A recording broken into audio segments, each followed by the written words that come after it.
Uni Eropa mengeluarkan kebijakan yang mengguncang larangan impor minyak sawit.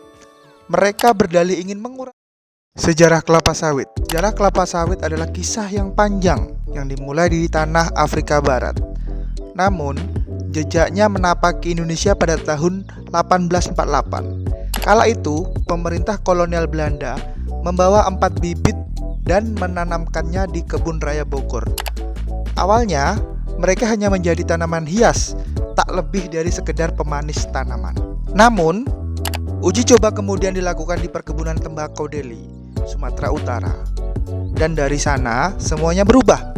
Pada tahun 1911, tokoh seperti Adrian Halet mulai mengembangkan kelapa sawit secara komersional di pantai timur Sumatera. Seiring waktu, Indonesia tumbuh menjadi raksasa di industri ini, produsen minyak sawit terbesar di dunia.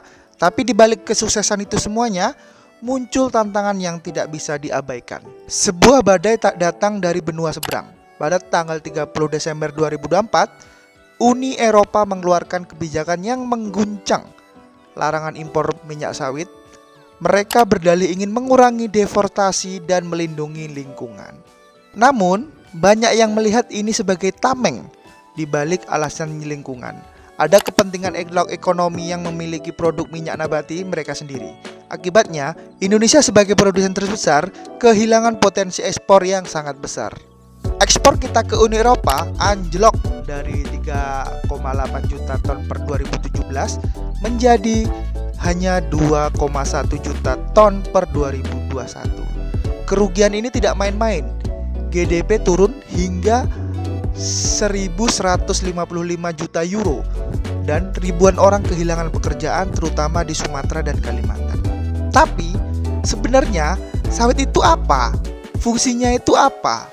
Baiklah, seperti yang kita tahu, fungsinya sangat vital dan luas. Dari bahan baku pangan seperti minyak goreng dan margarin hingga produk non-pangan seperti sabun, kosmetik, bahkan menjadi bahan bakar terbarukan yaitu biodiesel.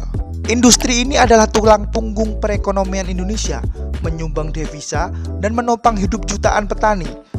Sawit juga mengandung antioksidan yang bermanfaat untuk kesehatan dan biomasa yang bisa diolah menjadi energi dan pupuk. Namun, setiap cerita sukses memiliki sisi gelap. Menurut sebuah penelitian dari Politeknik Negeri Sriwijaya, ada 2 sisi dari perkebunan kelapa sawit, dampak negatif dan positif. Dampak negatifnya nyata dan tidak bisa dihindari. Deforestasi adalah salah satunya. Hujan tropis yang kaya keanekaragaman hayati kini seringkali dikorbankan. Greenpeace mencatat sekitar 23 juta hektar hutan tropis Indonesia hancur antara 2021 dan 2020. Sebagian besar karena pembukaan lahan sawit.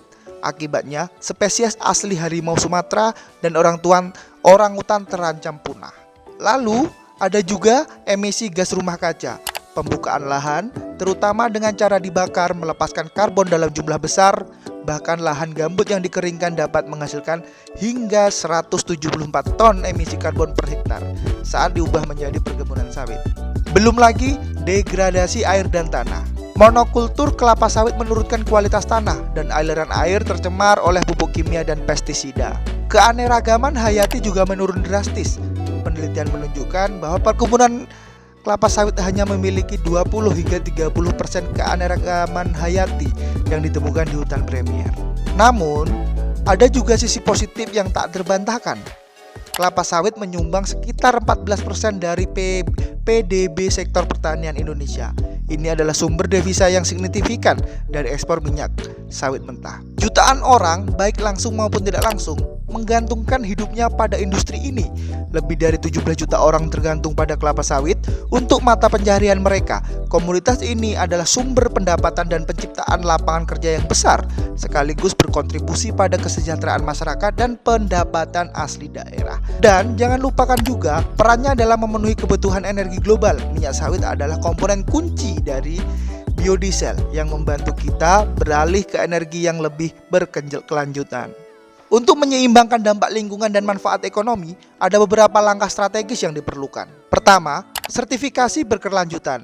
Program seperti ESPO dan RSPO menjamin produksi minyak sawit tanggung jawab terhadap lingkungan, dan perkebunan yang terverifikasi memiliki dampak lingkungan yang lebih kecil. Yang kedua, pengembangan teknologi pertanian.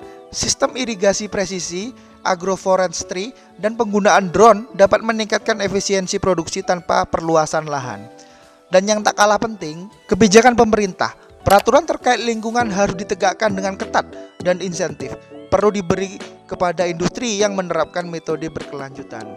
Pada akhirnya, kisah sawit adalah tentang keseimbangan antara kebutuhan manusia dan kelestarian alam, antara pertumbuhan ekonomi dan tanggung jawab terhadap masa depan. Sebuah tantangan yang harus kita hadapi bersama. Jadi, itu tadi adalah pembahasan sawit dari sejarah sehingga Eropa melarang minyak sawit untuk diperjualbelikan.